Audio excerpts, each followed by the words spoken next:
Aquilo, Season 7, Chapter 5, An Open Door for the Desperate. Blessed are the rare nights during which I can sleep. Not that this isn't a restless slumber.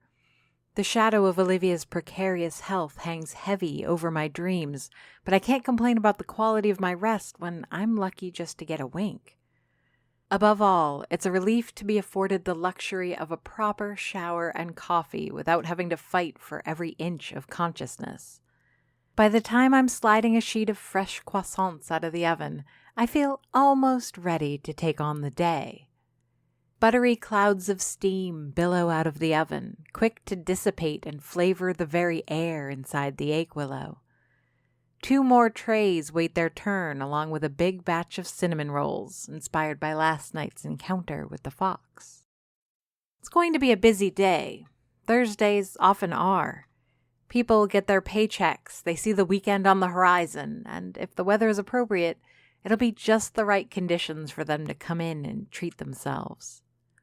Busy days are always a blessing, but even more so when I'm attempting to run away from my own thoughts. As much as I'd like to ply my mental resources into finding the means to save Olivia, I'm also trying to come to terms with the fact that I can't and shouldn't. I bristle at the thought of anyone telling me either of these things. The instinct to rebel and prove everyone wrong is strong, but for Olivia's sake, I must refrain. Today, I'll hope for news from Henry and that the news is good. No more running around, neglecting friends and livelihood, trying to be a hero that no one needs. That's the goal, anyway. By the time Ian comes in, ready to pick up his dozen croissants for the Pilvist cult, I've settled into the adequate mindset. It's an uncomfortable fit, like a shoe that's too tight, but I can walk in it for a day. Here you go. I slide the pastry box in his direction while he pulls out a wallet from the sleeve of his robes. Ian tucks a strand of blonde hair behind his ears and raises an eyebrow before paying. Not interested? He asks, nodding to the box of pamphlets he left at the Aquilo the previous evening. Sorry, I can't start having flyers all over the counter. I've been thinking of adding a corkboard near the door for people to pin events and stuff to, though. Like a circus act, I walk the tightrope between standing my ground as a business owner and keeping one of my best customers happy. Not that I imagine Ian will find croissants this fresh and fluffy elsewhere within driving distance, but it's always best to keep people glad in this business. I am a purveyor of jitters and comfort, after all. It's okay, he says with a defeated smile. Most places don't want to look like they're picking a side. Using the fingernail on his pinky, he slices open the shrink wrap on one of the stacks of pamphlets. He puts one on the counter after sliding it out of its cocoon. Here, he says, keeping a finger on the offering. We just had them made. I bite back a comment about the quality of the design and accept the pamphlet. All part of keeping up good business relationships in Aquilo. Thanks, I say, offering him change that I know he'll refuse. All part of our daily dance. Enjoy the croissants. One day I will, he assures me with a smile before stepping out the door. Watching him walk off, clad in white robes with a box of croissants in his hands, I wonder if Ian and his followers are doing okay. The year has been gray, and if I were a believer, I'd swear their god had been angry for a while. Maybe it's my croissants. Waiting, alone in the Aquilo, I look around the dining room and again find myself musing about that cloud and those who worship it. When broaching the subject with near anyone else in town, the Pilvists often inspire derision and judgment. To me, they're good customers and part of a long list of oddities unique to Aquilo. To most, they're a handful of eccentricities away from bringing scandal down on the village. After all, neither Quebec nor Vermont have a shining history with cults and fringe religions. must be nice, however, to live with the kind of certainty faith brings. Most get into a bad belief, hoping for miracles, but finding only dogma. Meanwhile, I live in a world of magic without an ounce of certitude or even a set of instructions. All the best ingredients without a recipe to use them. The rest of the day isn't without events. Eric got the job, not that there was any doubt he would. He's got a good head for math, otherwise he'd have never gotten into architecture. And it's not like Aquilo ever goes long without filling a position. It's a shame no one was in any mood to celebrate, even himself. That was more of a sign of relief than a celebration for Eric. The soft and warm stability of regular employment is a security prized by people our age. Then I got a message from Henry. It didn't say much, mostly thanking me for visiting Olivia, despite our paths never crossing. I can almost smell the fear in his words, even through the medium of a glowing screen. I mentioned the food left on his porch, and he acknowledges that he found it, but no word on whether he ate any. By the time Stefan arrives for his shift and I leave to take some fresh air, I've no concept of what to do with myself. Even when I'm not actively working the counter of the cafe, I tend to hang around. Most days, Annabelle or Olivia will be lingering at the counter, nursing a mug of coffee and helping pass the time. There was no Annabelle this morning, and of course, no Olivia either. The plan was to have no plan, to walk the streets of Aquilo for a while, letting the gloomy skies fog my thoughts and carrying the dissociative wave of the day with me. Looking up, I can see the Pilvist's cloud clearly, pale, billowing cumulus contrasting over the darker steel stratuses. The image is picturesque. While not as attractive as the blue skies and white cotton ball from the pamphlet in my apron pocket, there's an honesty to this live depiction. The cloud in this setting is both protector and defender, standing between us mortals and the angry sky, but looming dreadful over our lives. Adding to the visual impact, the Pilvist god is framed between the two steeples of the Aquilo Parish Church, another of the very few buildings in town that straddles the line between Canada and the U.S. One steeple for each country, united as a single congregation. It's also one of the few public places I've yet to visit. Quebec, especially Montreal, has a strong tradition of spectacular churches and places of worship. Though there was a time during the 70s when architects went absolutely off the rails, for the most part, you can always find a place to pray that will take your breath away. My first step on the marble floor resonates through the tall arches, reminding me of the attention paid to acoustics. No wonder so many churches are used as concert halls in this province. The door bangs like an angry neighbor as it closes, shutting out all light and sound from the rest of the village. The only illumination allowed pays a color tax as it goes through the stained glass depicting the various torments of the Christian Messiah. I'll give it to the designers of this place. They do an incredible job severing the faithful from the rest of reality. Walking between the pews, I feel completely transported. I could be anywhere but Aquilo and never notice, not until I step out again. I sit down halfway to the altar, staying near the middle aisle. Contemplating the excessive decor and gorgeous design, I wonder what Olivia's position on the church is. Apart from the Pilvists, the people of Aquilo are hard to pin down. How do you pick a faith when there are literal demons roaming the night, but also witches to keep them at bay? Once you've touched the supernatural, how do you wash the stain from your finger? I was wondering if I'd ever see you in here. He snuck up on me. Like a cat, soft-footed and subtle, the man managed to get into the pew in front of me without the wood cracking and just at the edge of my vision. It's no small feat either. This specimen is built like a brick house. Sitting, it's hard to tell how tall he is, but the width of his shoulders is something to behold. One could put a family of 6 on his back alone. Clad in a thick red and black flannel shirt, he could have come in from chopping wood and it would come as no surprise. Seeing his carefully trimmed slate beard and thick matching hair, I have a thought for Annabelle and her fawning over George Clooney. I don't think my family's much welcome here, I say, not sure who it is I'm talking to. Kinda surprised I didn't burst into flames crossing the threshold. The man twists his massive frame, maneuvering an arm over the back of the pew to get a better look at me.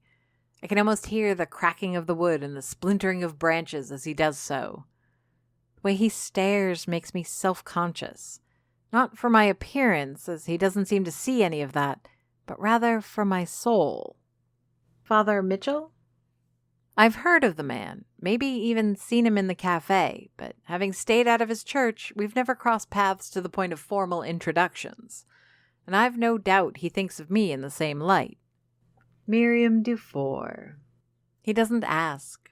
This is how he answers my question, telling both that I'm right, but also that he knows me. Logic dictates that I should treat this man as the enemy. He lacks the silliness I've come to associate with Orleans and Alessandria, offering instead the intensity of reinforced concrete. If his church is beautiful Gothic art, he's a brutalist contemporary construction. I associate him with wood, but he looks like cement and steel. Then again, I know the Inquisition aren't the cartoon I often assume them to be. Glad to meet you, I squeak despite myself. Smiling, satisfied with the impact he's had, he leans a little further back. Doris used to come here every Sunday, you know. Not for service, obviously, but she'd bring cookies and cupcakes to the congregation. Very rarely did she catch fire or speak in tongues. Never missed a charity potluck, either. I'd have to beat her with a broomstick to keep her away from those. Did you? I ask, not sure if either of us are kidding. It was tempting, but you know what they say about Doris. She was formidable. He nods, and I can see some sadness in his heavy features. What was she? Your grandmother? Great-grandmother? I shift a little on my seat, the hard wood of the pew pressing my flesh into my bones. Or maybe it's the discomfort of the interview. Great-grandaunt. And what about you? Are you also formidable? The priest shows his hand with this question. He knows, which means I can cut the awkward dance short, though it also makes this conversation all the more ambiguous. I am. I straighten my back as I speak, puffing my chest out a little with that patented Miriam pride. More, in some ways. He looks unimpressed. Or rather, he's impressed the way a father is when their toddler mentions vanquishing a dragon in the backyard. It's lovingly condescending. Well then, he says, smiling broadly, what is a formidable Dufour witch doing in my humble church? The mocking tone is somehow couched in a pillowy foundation of empathy. Getting a read on this man is difficult. One moment he seems overconfident in his position, the next he's cold and unyielding. The inconsistency keeps me dancing, but unable to find my footing. You know already, I gamble. Olivia Figg, he replies without hesitation. Cults and religions prey on the desperate, for that is when people are more likely to cross our doors of their own volition. Doris passed over 4 years ago. And finally, something dire enough has transpired to bring you to this house. His words echo down the aisle and back from the altar, as if spoken by the church itself. The honesty behind what he says feels like petting the sides of a cheese grater. The edge of it promises blood to anyone not careful enough. If you're hoping for a new recruit, heaven forbid, he mocks. Neither of us has time to waste on such a pointless back and forth, but you did come here. My composure falters and my shoulders slump. If I was hoping for quiet and comfort, I won't find them here. He's right. I don't have time to waste on fool's errands. It's tempting to stand and leave. For Olivia, I remind him. Maybe. I don't know if she was part of your flock, but maybe pray for her? Oh, child, he says, finally letting his own facade break down and allow true compassion to flood in. It's as if the clouds had lifted from Aquilo and the sun could finally shine through those grand stained glass windows. You think I haven't already prayed for her? But this isn't a house of magic. The Bible isn't a spell book, and service isn't sorcery. We don't gather to ask God for tricks and favors. Faith, at least the way I see it, isn't transactional. And if I remember how Doris did things, I don't think what she did was either. He seems far too genuine and gentle. I don't exactly bristle at his words, but it's difficult not to have my guard up. The only thing that makes me give him even a shred of the benefit of doubt is his association with Doris. But those are his words and testimony. The whole history of your religion would beg to differ, I push back. Yeah, well, there's no defending those assholes. The surprise and idiosyncrasy, coupled with the pure honesty of the vitriol, makes me laugh despite myself. The way he looks so disappointed puts yet another crack in my judgment. So what? You're the good priest? He frowns, almost curious about the answer himself. I don't know. You don't shepherd in Aquilo for 2 decades without developing a certain tolerance for the weird and an appreciation for the wonderful. It's hard to look back at the stiffs who still use the cross as a hammer and the book as an anvil, all so they can forge people into weapons. Pisses me off, if you'll pardon my French. I look around at the beauty of this place, drinking in the inequality of its grandeur to the failure of the charity I see in this, and every other religion I come across.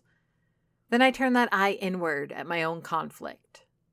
I'm told I can't intervene in matters of life and death. Meanwhile, there's nothing keeping me from building a life of relative comfort through witchcraft and magic.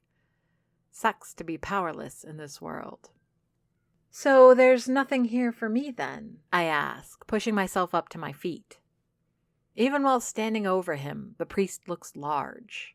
Not a powerhouse like Gulliver or a sculpture like Eric, but rather a boulder, immovable.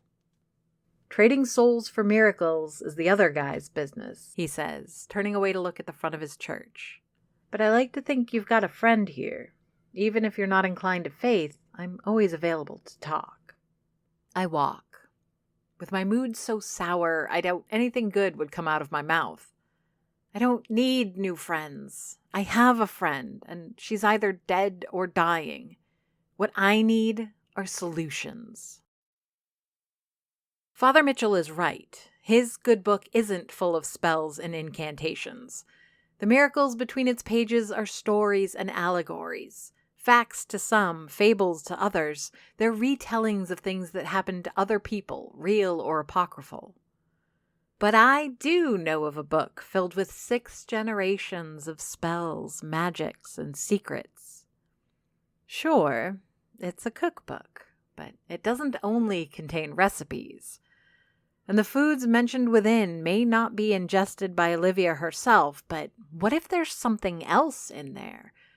Doris and I were cut from the same cloth, is my understanding.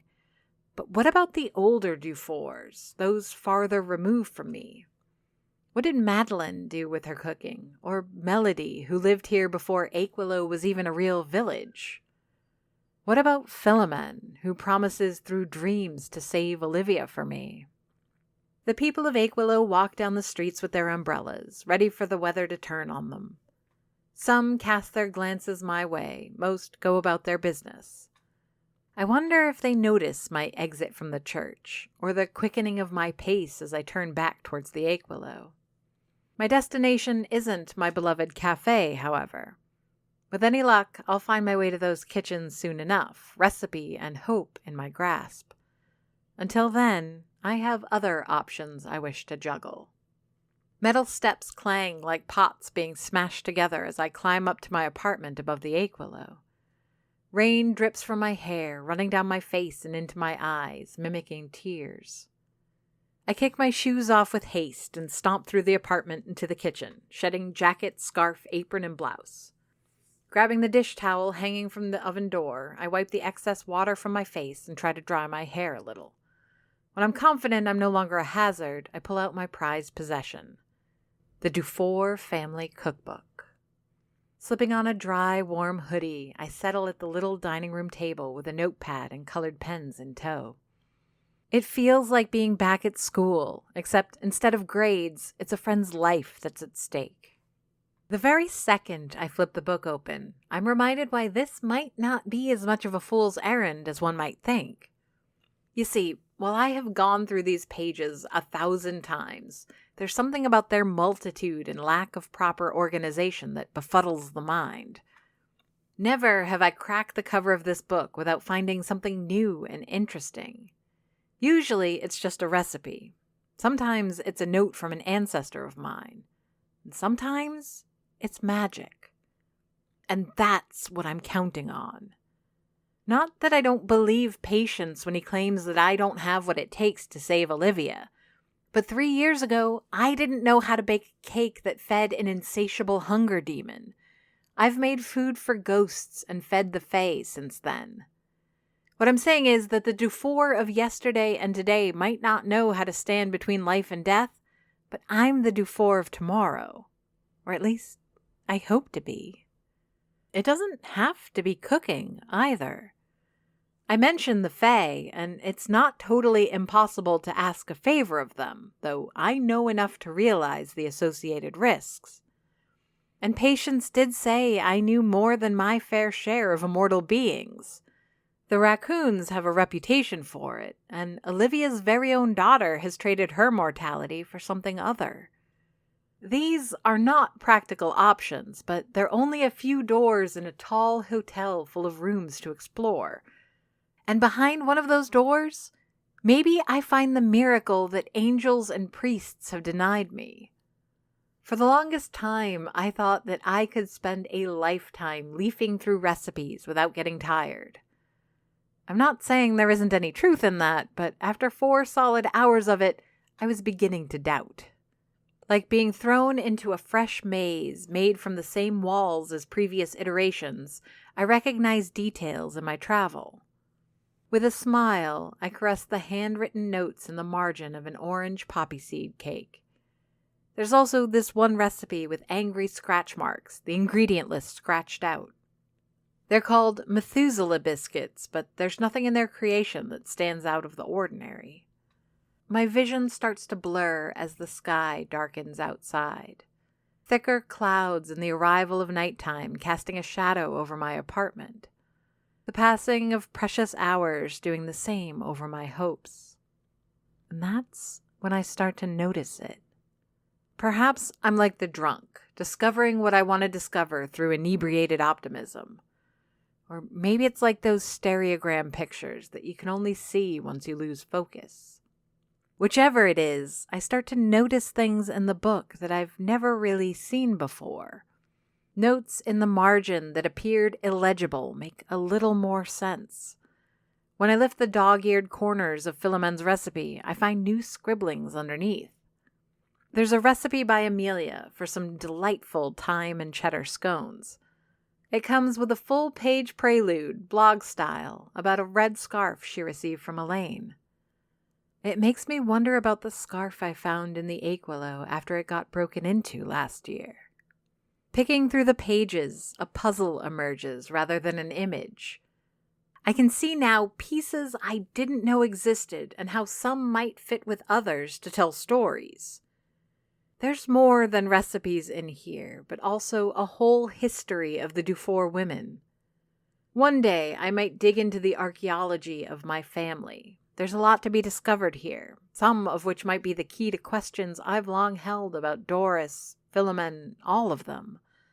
But the one thing I did not find in the miraculous book of magic passed down through 6 generations of Dufour women was a ward for death. I have to go down and close the Aquilo. Usually, I'd already be there, drinking, talking, and more often than not, cooking. It's become a pleasant part of the routine to prepare the next day's food while Stefan mans the register and tends to the barista duties. I'll pop out with a few bites for friends and patrons to taste, testing which versions of a new creation gets the most traction. Sometimes the atmosphere can get positively festive, and while free samples are an out-of-pocket expense, they're usually received with fresh orders of tea, coffee, and other snacks. On a good night, Annabelle would be there, or Eric would fill her seat while she was away. Jordan might drop by with his friends and empty the pastry display, or Helen might sit quietly at the counter, enjoying the mood despite herself. More often than not, though, Olivia would be there, and we would discuss apples, ciders, and our grand plans for how to combine our efforts into grand ventures. Tonight, I dread going down. Without me, Eric has probably already gone home. If Annabelle dropped by after all, she'll be gone too, perhaps even to see her mother. Helen, along with Henry, has vanished from the face of the earth. Like the Grim Reaper, she probably waits at the proverbial foot of Olivia's bed. Not for her soul to carry across the river, but for her affairs to be taken care of should the worst come to pass. A sad duty, but one less burden for Henry to carry. I want my kitchen the way a child wants its stuffed animal, but I dread the gauntlet of the dining room. The rain has abated while refusing to stop entirely. The street lamps and shivering puddles turn the quiet street into visual cacophony. Nothing is moving, yet everything is, with reflected light disturbed by every drop that hits the wet asphalt. It's the kind of weather in which a troubled imagination might thrive, and for a second, I think I see a ghost. From the corner of my eye, as I reach the bottom step, I see a pale figure in the distance. Olivia? I wonder aloud for a second, fearing her soul already untethered and wandering the streets of Aquilo. But no. I've seen ghosts, and this isn't what they look like. Besides, tall and white is the exact opposite of what Olivia's spirit would be. Before I can get a good look, though, the image is gone. A rare pedestrian, I think. Just some random fellow resident making their way home. Nothing more. So, why does it feel like they were looking at me? The chimes sing to me, but even they sound like a dirge instead of the welcome jingle of better days. Stefan is still at the counter, cleaning up while only a handful of customers remain in the dining room. Chill folk music drips from the speakers, but the upbeat rhythm feels out of place in the otherwise quiet cafe. I started a new week on the register, Stefan says without preamble. He and Helen are of a kind, though Stefan still has some work to do in creating his mathematical model of human behavior. Thanks. I've been a little distracted. It's fine. I don't expect a bonus. He stares at me while folding the dish towel he used, despite knowing full well I'll be tossing it in the hamper moments after he's done. The pieces take a moment to fall into place, but at last I put it together. A joke, I say, without humor of my own. He nods and offers a weak smile. I thought you might need the levity. It's a bad joke, and the delivery was too deadpan for me to enjoy it, but it is, as they say, the intention that counts. In fact, it's such an unexpected gift that I damn near break down right then and there. Thank you, Stefan. I'll take it from here. A normal employee might have argued, or at least put up the appearance of wanting to finish their shift, but not Stefan. He did that a few times early in his employment, but once he determined that I meant it when I told him he could leave, he stopped pushing back. I'll see you tomorrow, I say as he walks out the door. The remaining customers take it as their cue to slowly pick up their laptops, books, and leftover pastries and make their way home too. They give me a smile and a nod, imitating each other on the way out. It's odd watching them walk that line between polite pleasantries and condolences. No one's died yet, but Olivia was a presence in Aquilo and a regular at the cafe. Everyone's impacted by her absence. I turn the lock in the door and turn off the main lights in the dining room, leaving only the intimate illumination above the counter. Alone again. Maybe I should have come down sooner, immersed myself in the warmth of the village instead of steeping in my own despair. It can't be healthy to mix existential worry with isolation, can it? Pangs of hunger manifest in the growling of my stomach, and while I don't feel like eating, I grab a pair of peanut butter and chocolate cookies from the display.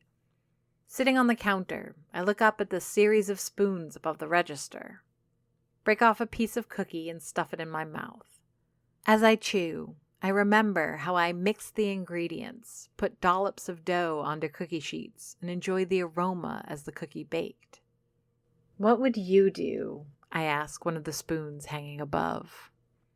It's Doris's spoon, of course, the which I'm always being compared to, sometimes to my delight, other times to my infinite annoyance. The utensil is in somewhat of a sorry state. Not that anyone would notice from this distance, but there are cracks and even a few missing splinters. It wasn't a craftsman who put it back together, but a clumsy young demon desperate to make amends. What would you do? I ask again to myself. Or rather, I ask it to the demon who broke and then repaired Doris's spoon. Demons. They live forever, don't they?